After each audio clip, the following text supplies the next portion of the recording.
একটি আমলের মাধ্যমে নবীজির পাশে জান্নাতে থাকতে পারবেন। এই একটি আমল যদি আপনি বেশি বেশি করতে পারেন, নবীজি সাল্লাল্লাহু আলাইহি সাল্লাম নিজে জানিয়ে দিয়েছেন। একবার এক সাহাবী নবীজি সাল্লাল্লাহু আলাইহি সাল্লামের কাছে এসে প্রশ্ন করতেছেন, ইয়া রাসূলুল্লাহ, ইয়া হাবিবাল্লাহ, আমি আপনার সাথে জান্নাতে থাকতে চাই। নবীজি সাল্লাল্লাহু আলাইহি সাল্লাম বললেন, তুমি কি আমার সাথে সত্যি জান্নাতে থাকতে চাও? তখন নবীজি সাল্লাল্লাহু আলাইহি সাল্লাম তাকে একটা কাজের কথা বলে দিয়েছেন।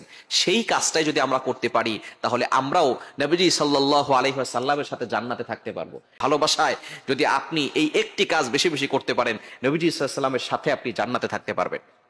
নবী সাল্লাল্লাহু আলাইহি ওয়াসাল্লামের কাছে যখন ওই সাহাবী বললেন, ইয়া রাসূলুল্লাহ, ইয়া হাবিবাল্লাহ, আমি আপনার কাছে জান্নাতে থাকতে চাই, আপনার পাশে, নবীজি সাল্লাল্লাহু আলাইহি ওয়াসাল্লাম তখন তাকে একটা কথা বলেছেন, বিকাসরাতিস সুজুদ, তুমি বেশি বেশি করে সিজদা দাও, বেশি বেশি করে নামাজ পড়ো, নফল নামাজ পড়ো, বেশি বেশি করে সিজদা দাও, তাহলে তুমি আমার পাশে আমার সাথে জান্নাতে থাকতে পারবে। সুবহানাল্লাহি ওয়া বিহামদি। বিকাসরাতিস সুজুদ, অনেকে আছে নামাজ পড়ে না আর বলে আমি নবীর প্রেম অন্তরে রাখি, আমার নবীর ভালোবাসা আমার জীবনের থেকেও বেশি। আপনার জীবনের থেকে বেশি ভালোবাসা হলে আপনি নামাজ ছেড়ে দেন কিভাবে? নামাজ পড়ে না বলে নবীর প্রতি ভালোবাসা আছে, আমি নবীর আশেক। যারা নামাজ পড়ে না, নিজেকে নবীর আশেক দাবি করে, তারা কখনো নবীর আশেক হতে পারে না, তারা হলো আশেকে শয়তান। তারা সব সময় নবীর আশেক বলে দাবি করে, কিন্তু নবীর জন্য তারা যে নবী যে বিধান, আল্লাহ তাআলার বিধান আমাদেরকে দিয়েছেন, নামাজ তারা পড়ে না, তারা কখনো নবীর আশেক হতে পারে না। এজন্য নামাজ বেশি বেশি করে পড়বেন। নফল নামাজ, ফরজ নামাজ তো কখনো মিসই করা যাবে না, সুন্নত নামাজ মিস করাই যাবে না। নফল নামাজ পড়বেন, সেখানে বেশি বেশি করে সেজদা দিবেন, তাহলে আল্লাহ তাআলা অবশ্যই আপনার জন্য নবীজির পাশে জান্নাতের ব্যবস্থা করবেন। আমরা যারা নামাজ পড়ি না, নামাজ পড়া শুরু করবো। কেননা যদি আপনার বাবা ইন্তেকালের সময় আপনাকে কোনো কথা বলে, সেই কথাটা খুবই গুরুত্বপূর্ণ হয়। নবীজি সাল্লাল্লাহু আলাইহি ওয়াসাল্লামের ইন্তেকালের সময় তিনি একটি মেসেজ আমাদেরকে দিয়েছেন, যে মেসেজটি এখন আমাদেরকে মনে রাখতে হবে এবং সেই অনুযায়ী আমাদেরকে কাজ করতে হবে।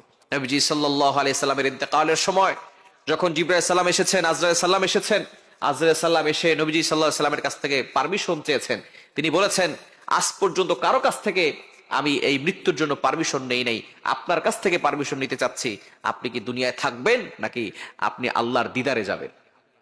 জিবরাইল সাল্লামের ইশারায় নবীজি সাল্লাল্লাহু আলাইহি ওয়াসাল্লাম বলেন, আমি আল্লাহর দিদার করতে চাই, তবে তার আগে আমার উম্মতের কি হবে একটু বলে দাও। জিবরাইল সাল্লাম, আজরাইল সাল্লাম দাঁড়িয়ে আছেন সেখানে। জিবরাইল সাল্লাম আল্লাহর কাছে গিয়েছেন, গিয়ে বলতেছেন, আল্লাহ, আপনার প্রিয় হাবিব তো বলতেছেন যে তার উম্মতের কি হবে। আল্লাহ পাক রব্বুল আলামিন গ্যারান্টি দিয়েছেন যে তার উম্মতের জিম্মাদার আমি আল্লাহ হয়ে গেলাম। জিবরাইল সাল্লাম আসছেন, আসার পরে নবীজি সাল্লাল্লাহু আলাইহি সাল্লাম যখন ইন্তেকাল করবেন, একবার হুশ আসতেছেন, আবার হুশ চলে যাচ্ছে, আবার হুশ আসতেছে। এমন সময় নবীজি সাল্লাল্লাহু আলাইহি সাল্লাম যে মেসেজ দিয়েছে সেটা হচ্ছে আসসালাত আসসালাত ওয়া মা মালাকাত আইমানুকুম, আসসালাত আসসালাত, উম্মতরা নামাজ ছেড়ে দিও না। সুতরাং নামাজ পড়বেন, যত বেশি নামাজ পড়বেন, যত বেশি সিজদা করবেন, নফল নামাজ পড়বেন, তাহাজ্জুদের সালাত কখনো মিস করবেন না, তাহলে আপনি নবীজি সাল্লাল্লাহু আলাইহি সাল্লামের সাথে জান্নাতে থাকতে পারবেন, তার পাশে আপনার জান্নাত হবে। আল্লাহ তাআলা আমাদের সকলকে নবীজির পাশে জান্নাতে থাকার তৌফিক দান করেন।